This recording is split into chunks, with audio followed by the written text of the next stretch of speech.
I'll be performing a level 3 detail on this 2008 Street Glide. Thorough wash, about 90-minute process. Multi-step paint correction, ceramic coating, chrome dialed in, so on and so forth. I'll get this bike looking fresh. I do prefer to move the dash just to be able to get under it, so as I'm detailing it's a lot easier rather than trying to put my pad at an angle. You don't get a thorough job doing it that way. Dash, side panels, I remove the bags.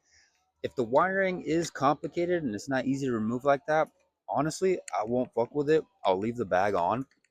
It's because I don't like wiring, and if I unplug something and I fuck it up, then I'm at risk, and I don't want to pay for it. Don't pull too crazy. If you have crash bars right here, just try to take your time. Rubber grommets, you just pull it out. These are plastic, so just be careful you don't break them. So we're ready to jack up.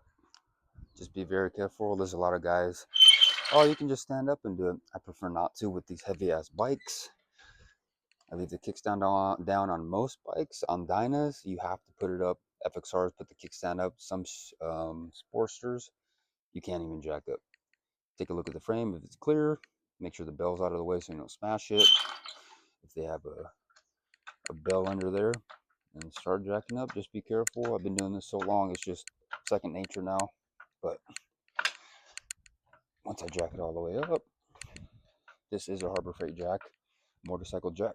I get it up in the air. I try to leave the front wheel down on the ground. I check both sides, make sure they're even.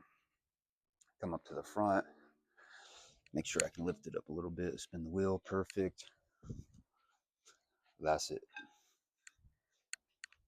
So like I mentioned previously, with the covering of all the seat and the wiring, it just to protect myself so I don't have to have it built. There's some exposed wiring, there's aftermarket wiring. To take it one step further, as far as not wanting to destroy a customer's bike, I've heard from mechanics, I've heard from a lot of people, be safe, don't be sorry. Cover up the buttons, water can get in there, mess up the button. Blame the detailer, as usual. The older electronics, yeah, I like to cover that stuff up. They can say waterproof all they want, but hey, it's protecting yourself. Take that extra step, especially if you're operating a business. Why would you want to use your insurance when you don't have to? So with chrome, I like to use a fallout remover, iron remover. Just spray it on, let it do its job. Thoroughly just grabs the grease and throws it on the ground like this. But with if it's aluminum, be very careful. Make sure it's not acidic based. You will etch the material. With tires, I use a light degreaser, spray it on. I get my brush, agitate it, and as soon as I'm done drying it, I'll dress everything up. We'll get to that point.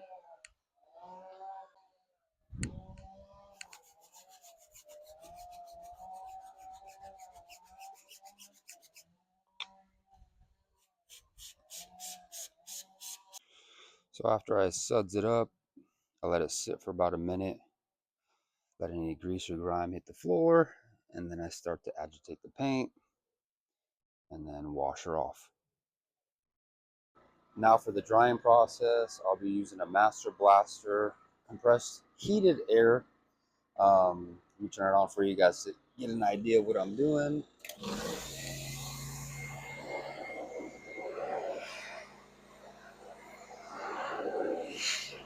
Speeds up the process. I'll have this bike dried in about 5 minutes. So when people ask how I get it done so fast, buy the proper tools. So if you're looking to get that wrinkle black finish looking fresh and new, it's washed up, degreased, go to the Harley parts department and ask for the engine brightener. Spray it all over the surface. Don't be afraid to get it on the chrome. At the end, wipe down your chrome, wipe down any excess. All the engine brightener is now dry and looking fresh. So with the chrome, if it has a little oxidation, pitting, whatever you want to call it, I'd recommend Never Dull. Old school. I've been using it since I was a little kid on my dad's vehicles, trucks, hot rods. If the chrome is perfect, I see it in the sun, there's not a scratch in sight, I'll wax it. This, if you go too crazy and you treat it as an abrasive, the chrome will scratch, and in the sun you'll see a rainbow. And for me, I'd have to replace that part.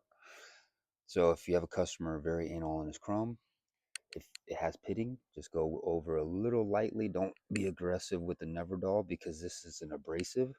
And if you do this, it'll scratch it, and your customer will give you the middle finger.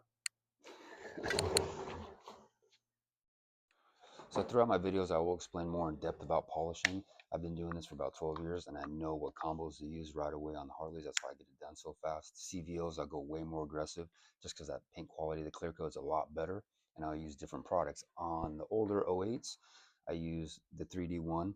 It's a hybrid solution, polish and compound in one, meaning you can go aggressive, and then as you change your pads, it'll finish out like polishing.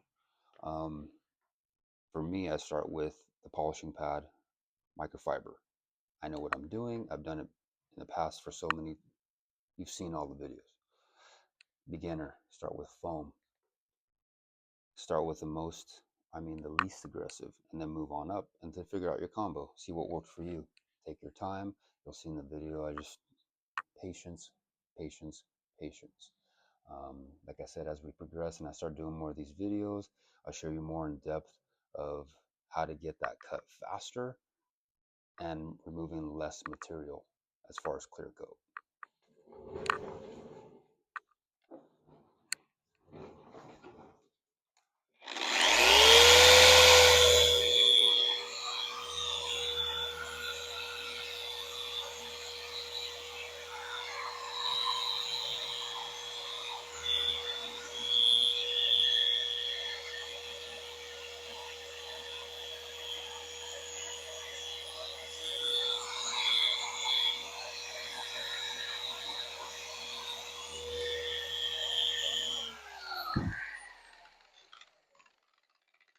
Very important on these older baggers.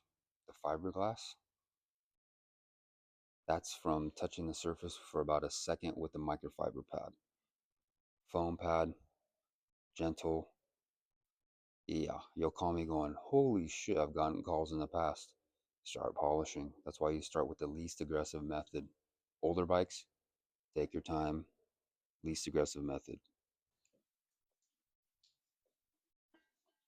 I appreciate everybody watching. If you like what you saw today, please hit the subscribe button and stay tuned for more details with Mike.